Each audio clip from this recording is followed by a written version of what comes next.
This morning, we're one-on-one with Police Commissioner James O'Neill.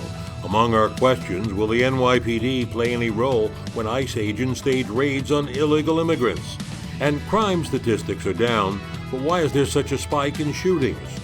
Plus, remembering America's Prince, John F. Kennedy Jr., 20 years after a plane crash cut his life so short. Now, from 42nd and 2nd, this is Pix 11 News Close-Up with Marvin Scott. Good morning. This morning's guest is a Brooklyn kid from Flatbush who grew up to become a transit cop back in the 80s. He slowly worked his way up the ranks to take over as New York's 43rd police commissioner. 3 years into the job, Commissioner James O'Neill, he now leads the largest municipal police department in the country with 36,000 officers, 19,000 civilian employees.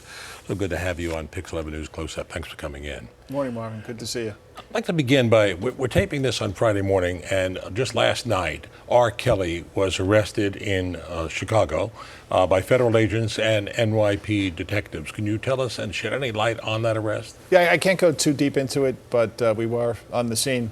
We've done a investigation with our good partners from Homeland Security, HSI, and we picked him up in Chicago last night. So eventually he'll be making his way back to New York City. He has to see a judge out in Illinois before we get to do that. Now, he was picked up on a federal indictment, 13 counts.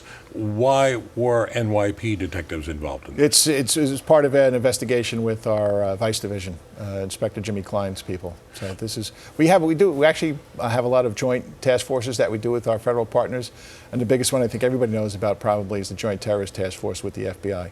So we do, things are good in New York City, and a lot of that has to do with all the great collaboration with our law enforcement partners. But once he is extradited and brought back to New York, will he be facing local charges as well? I think they're all federal charges. That the indictment hasn't been unsealed yet, and that'll all be revealed when the indictment's unsealed. And any idea when he'll be returned to New York? Don't have the timing for you, but he will be returned here. Well, while we're on the subject of an individual charged with sex charges, let's talk about Jeffrey Epstein. Sure. And there's a report out there that he slipped through the police net after his conviction years ago, right. That he was supposed to report every 90 days to the NYPD, right. and he wasn't in compliance with that. Yeah, so this was back in 2010. And before he was due for his first check-in, he changed his residence to the Virgin Islands. So that's where his check-in was supposed to be. I'm been a cop a long time. I got a pretty thick skin, but sometimes when I see things that are not true, and it's almost like they're trying to make a connection that we're complicit in letting Epstein continue with his vile crimes, and nothing could be further from the truth. As a matter of fact, the NYPD and our law enforcement partners were an integral part of that investigation to bring him to justice. So you're saying the NYPD in this case was not responsible for the monitoring? No. That's we've had discussions. We went back and took a look at it. This check-in was supposed to be done down in the Virgin Islands. Okay, let's shift gears. Let's talk about your monthly crime report. It was a good report. Yep. You found that crime was down about 5.5%, calling New York the safest city in the nation. But you had the bad news was that shooting violence was up. Yep. So overall, I think we're down about almost 2,300 crimes, which, as you said, is about 5% down. Which is I've been in this business specifically fighting crime and being part of CompStat since 1996. And to continue to have that downward trend is a testament to all the people in New York City, certainly not just to the men and women of the NYPD. We're down, as of this morning, we're down 15 homicides. And if you look at our homicide rate, it's about 3.4 per 100,000. You look at a lot of other major cities, and it's nowhere close. We are up. We're up about 16 shootings. That increase, some of it is in Brooklyn North, some of it is in Manhattan North. That's the area of Manhattan above 59th Street. And some of it in Queens North, too. But this happens periodically. Chief Monahan and Chief Pollack, who's our Chief of Crime Strategies, have that weekly CompStat meeting. And this is where we hold our precinct and borough commanders accountable. And they've always answered the call. They know what the issues are. And In Brooklyn North specifically, about 50% of that violence is driven by gangs and crews, so we have to make sure that we're working in partnership with the Brooklyn DA's office and the Eastern District in New York to make sure we bring people to justice, and if you carry a gun, that there are severe consequences for it. Now, Chief Monahan put some of that blame on Brooklyn DA Eric Gonzalez, saying that he's been too soft on criminals. There's a diversion program for first-time offenders picked up on gun violence, and they're letting them out after they take a plea. Do you place the blame there? There is a diversion program. He's got about 30% of the people that take a plea are convicted in that program. And we just have to be real careful. And as I said, Eric and the people in Kings County DA office, they are great partners. If you look at what's transpired there over the last 25 years, it's a lot of hard work, a lot of good work. But we have to be careful. And had a meeting with Eric the other day. And we're going to work more closely to make sure that if people are being put in diversion programs, it's the right people, so we don't put other people in Brooklyn at risk. But for the moment, just a little too soft on these cases. No, I'm not going to say too soft. Eric Gonzalez is a good person, a good human being. I know what he's looking to do. He's not looking to put people unnecessarily into the criminal justice system. But I think, and I know Terry thinks that if you're carrying a gun, there has to be consequences for it. Now, I know we've abolished the stop and frisk policy of several years ago, but would implementation of some form of stop and frisk help rein in these guns? So Marvin, that really is a misconception. I think a lot of people in New York City think that. Stop and frisk is a constitutionally tested tool. It's called the Terry stop. It's a Supreme Court case. And we still use it, but it peaked in 2011 with 600,000 stops. And last year we had a little over 10,000. We have to just make sure that it's used correctly and used, quite frankly, to keep gun violence and street violence down. And if you look at all of our enforcement efforts, specifically over the last 5 years, we're down. We're down about 150,000 arrests from 2014. Yet that crime number continues to go down too. Those I try to correct myself constantly. They're crime numbers, they're crime stats, but each and every one of those numbers represents a human being. So we are definitely have an obligation to keep pushing those numbers and keep people safe in the city. Commissioner, I know policing is a difficult job, but recently there have been an outcry from the community of incidents of police officers using excessive force. An incident in Brooklyn this past week where one police officer was accused of using excessive force, kneeling down on a suspect's head. Another incident in Harlem where a suspect was forced to the ground. And I know you did respond to one of the incidents, and you said that one of that incidents was justifiable. Yeah, so being a police officer is an incredibly difficult job. We are here to enforce the laws. We are here to enforce the laws fairly. The incident out in Brooklyn, it was a crowd. We locked up somebody for shoplifting, and he thought it was going to be a great idea as he tried to run away before we initially caught him, to throw the money that he stole up in the air, creating a very unsafe situation. And as we were attempting to put him into custody, 2 or 3 other people tried to come and prevent our police officers from doing that. So it's a hard job. Decisions have to be made. Sometimes they don't look pretty, but our job is to keep people safe. Do you feel that social media is a double-edged sword in cases where it helps you with police work, but in other cases you have like that where you have a crowd gathering around with their cameras, taking pictures of police officers trying to do their job? Yeah, you can videotape as long as you're not interfering with what the police officer should do. And we've had training on that. We've sent out department bulletins about allowing people to videotape. But again, if it's an unsafe situation or if you're interfering with what the cops are trying to do, that's not good. Is it a double-edged sword? No, I mean, social media is good. It's 2019. We use it effectively to help people understand how we've evolved since 2015 with the advent of neighborhood policing. So you got to take the good, and I wouldn't necessarily say the bad people. We are a police department that is transparent.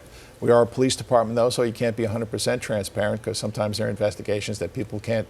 You can't let everybody know what's going on all the time. But as far as social media is concerned, I think it's helping us. Okay. On that note, we're going to take a break. Many more questions for you right after these messages. Stay with us.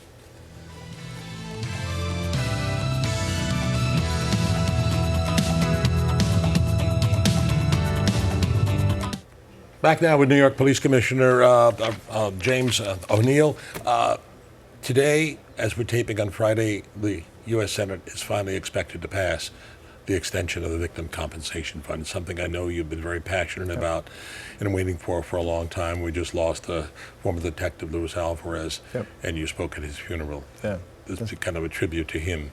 Yeah, so Louis was, believe it or not, the 222nd member of the New York City Police Department to pass away from 9/11 related illnesses. It was a sad event. What a courageous guy in his last days. He goes with John Stewart down to Washington to plea for help, not for himself, but for all the people who were courageous enough to respond to 9/11, and in the aftermath, so many of them are sick.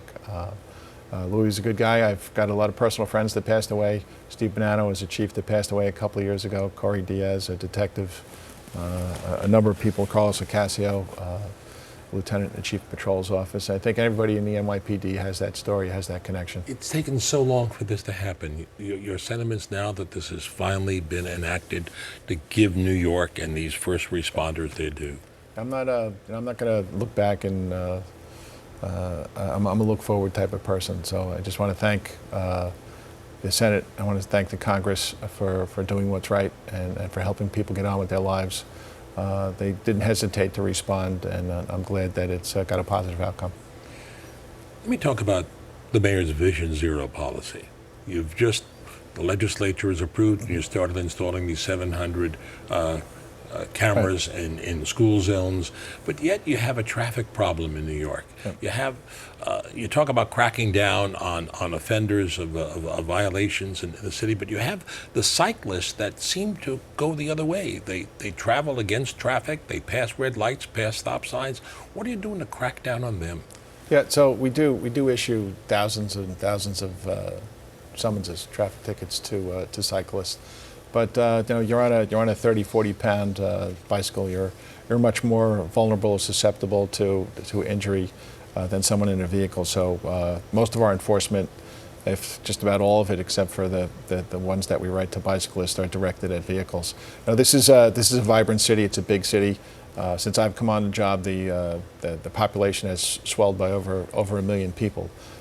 We have Tom Chan as our chief of transportation. We have thousands of traffic enforcement agents. We have hundreds of NYPD cops that are out there directing traffic and trying to get things to move along. So this is something that we deal with every day. We think about every day to improve traffic flow. But it's a lot of people and in a limited amount of space.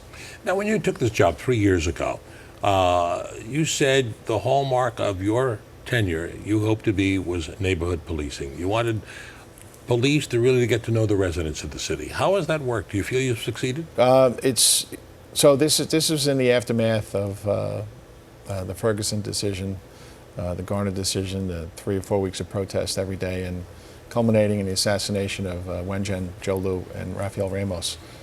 We knew that we had to change the way we do business. We knew we had to get the police officers that are actually doing the work, not just the precinct commander and the 2 or 3 community affairs cops who do a great job. Everybody had to be connected to the community, and this gives us the opportunity to put the same cops in the same sectors every day. Each sector has 2 neighborhood coordination officers, getting a lot of positive feedback from the police officers. They have ownership now of these sectors, and we're getting tremendous feedback from the community also. And we've just engaged the RAND Corporation to do a study to make sure what we're seeing anecdotally is actually what's actually happening out there. So it's going to be a study. It's going to take a little while, but hopefully once it's completed, our thoughts will be validated. So it is working, and you're pleased with it? It's primarily a crime-fighting strategy, and as we're down 2,300 crimes, down I think it was 16 murders as of this morning, and we're up a number of shootings, but that's concentrated in 3 of the patrol boroughs. Now you've had a sad year in the police department. You've had 6 police officers who have committed suicide, including a dear friend of mine, Chief Steve Silks. And I know you've instituted some reforms, and you have a task force dealing with that. Yeah, First Deputy Commissioner Ben Tucker is heading up the Health and Wellness Task Force.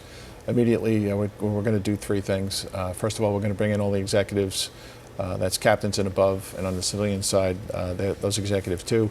We're going to give them a training course on how to recognize depression and police officers that might be experiencing stress. As I said before, this is a really difficult job.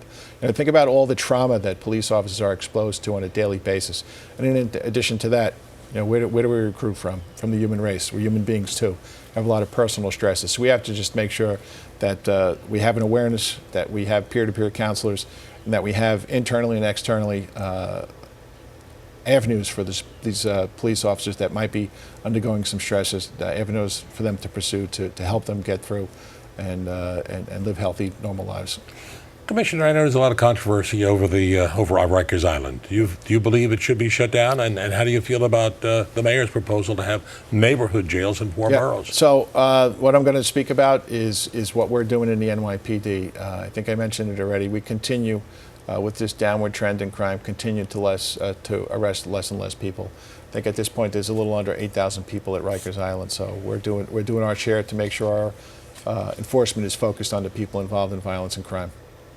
And the feeling towards establishing neighborhood jails?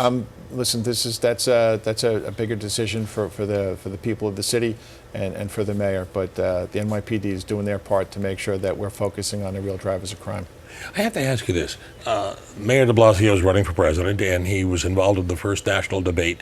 Did it anger you when he brought up that story about his son Dante, telling him to be careful because he's a biracial son? Be careful if ever you're stopped by a police officer. Did that offend you? I can't tell a dad what to tell his son. I can't do that. But wasn't demonizing the police? Being a cop, this is the third time I'm saying this during this interview, it's a tremendously difficult job. People need to understand what we've done over the last 4 years to make this a better police department, to make us more connected to the community. So I hope at this point that he doesn't feel that way, because I know why people become cops. They become cops because they want to make a difference, and they do good each and every day. And just take a look at New York City and see how committed the police officers are to what they do. Isn't a statement like that demonizing the police? I've got 36 and a half years as a police officer. There is, vilification is, I think that's part of society. When crime is up, criminals are the problem. When crime is down, sometimes people think the police officers are the problem, but that's not the case. Quick question. How do you feel about legalization of marijuana? I'm concerned. We don't make the laws, but I am concerned. I'm concerned about driving while under the influence. There's no instant test right now, like for driving under the influence of alcohol. I'm concerned about burning in public. In no state where it's legal can you burn it or smoke it in public. I'm concerned about illegal grow operations. Chief Fahey was killed back in 2016 as a result of an illegal grow house. So I have a number of concerns. Pretty sure it's coming, but it's got to be done thoughtfully, and it's got to be done right. A couple of personal questions. Sure. I mean, you're a guy, you get up at 4:30 every morning, you're on the job at 5:30. What keeps you up at night? It's a number of things that keep me up at night. I love what I do. I love being a cop. Of course, I'm always concerned about traditional crime. I'm concerned about people being shot, people being hurt. I'm concerned about terrorism. So there's a lot of things that can keep me up at night. But I also know and truly believe that I work with the best people in the world, and they do everything they can to keep the people of the city safe. So how do you relax? I ride my bike. I love motorcycles. I play ice hockey. Used to play roller hockey, but I can't get up to where I used to play. It's too far away. That's how I relax. And a die-hard Ranger fan. Yeah, and I have two great sons, Christopher and Danny. Commissioner James O'Neill, thank you so much for joining us. We hope we'll have you back here again. Thanks, Marvin. I'd love to come back. Thank you. And we're going to take a break. When we return, a look at the life and times of JFK Jr., 20 years after his untimely death. Stay with us.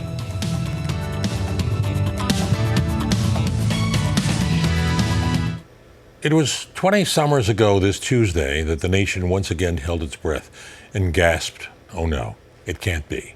Another Kennedy tragedy. John F. Kennedy Jr., on the way to a family wedding, flying through thick fog, lost his way and crashed his plane into the Atlantic off Martha's Vineyard, killing himself and two passengers, his wife Carolyn and her sister Lauren Bissett. It was a tragedy that left the nation in mourning and holding on to the promise that might have been. Mary Murphy takes a nostalgic look back at the life and times of John F. Kennedy Jr. This has been the enduring image of John F. Kennedy Jr., a 3-year-old saluting the coffin of his father, the assassinated president, prodded by his mother, the beautiful and revered Jacqueline. The son says his earliest memories actually started later. Memories of your father are not great. They're great, but they're not plentiful.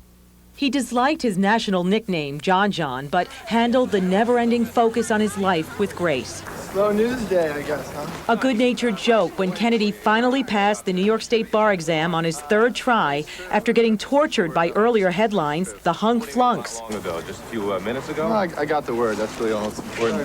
How do you feel about it? I'm very pleased. Just about every image of Caroline and John indicated they were extremely close. A wavy-haired John gingerly held his sister's wedding gown in Hyannisport when she married Edwin Schlossberg in the 80s. And it was Caroline who served as Carolyn Bessett's matron of honor when the Kennedy heartthrob finally took a wife in 1996 in a tiny private ceremony on Cumberland Island off the coast of Georgia. At first, the blonde Bessett, a former Calvin Klein executive, had problems adjusting to life in a fishbowl, where the couple was often staked out by the paparazzi outside their downtown loft. How does it feel for Carolyn to be Mrs. Kennedy? Good luck, Caroline. Kennedy's marriage ended the dreams of girls across America. The 35-year-old heir to Camelot, once voted the sexiest man alive by People magazine, was no longer eligible. During his days as an assistant in the office of Manhattan District Attorney Robert Morgenthau, the media feasted on any tidbit about his love life. He had a long-term relationship with actress Daryl Hannah, a much briefer one with another actress, Sarah Jessica Parker, and a reported vote of disapproval from Mom when his name was linked with Madonna. Then, in 1994, John and Caroline Kennedy learned their mother was dying from non-Hodgkin's lymphoma, an especially lethal form of cancer. Now she's in God's hands. There's been an enormous outpouring of good wishes from everyone, both in New York and beyond.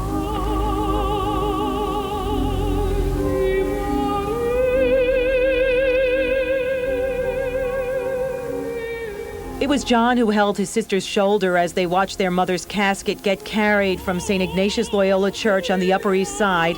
John who kissed his mother's coffin and touched his father's grave later that day at Arlington National Cemetery. We which are alive and remain shall be caught up together with them in the clouds to meet the Lord in the air, and so shall we ever be with the Lord. Within a year, John F. Kennedy Jr. would find a new calling. Ladies and gentlemen, meet George.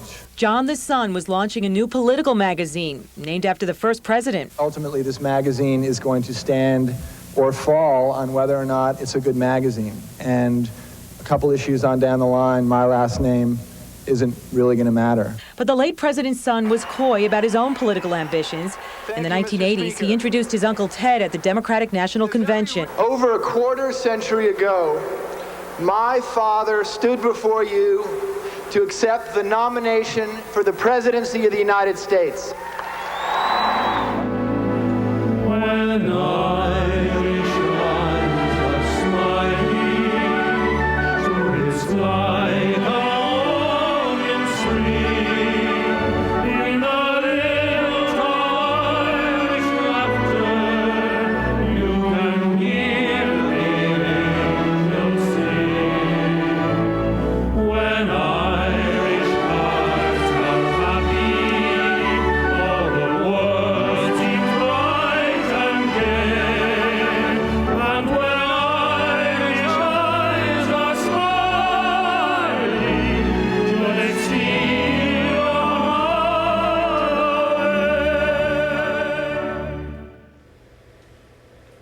John F. Kennedy Jr., images of a beautiful life cut far too short. And that's it for our program for this week. If you have any comments or wish to see this broadcast again, log on to our website at pix11.com/newscloseup. I'm Marvin Scott. Thanks so much for joining us. Enjoy the rest of your Sunday, everyone.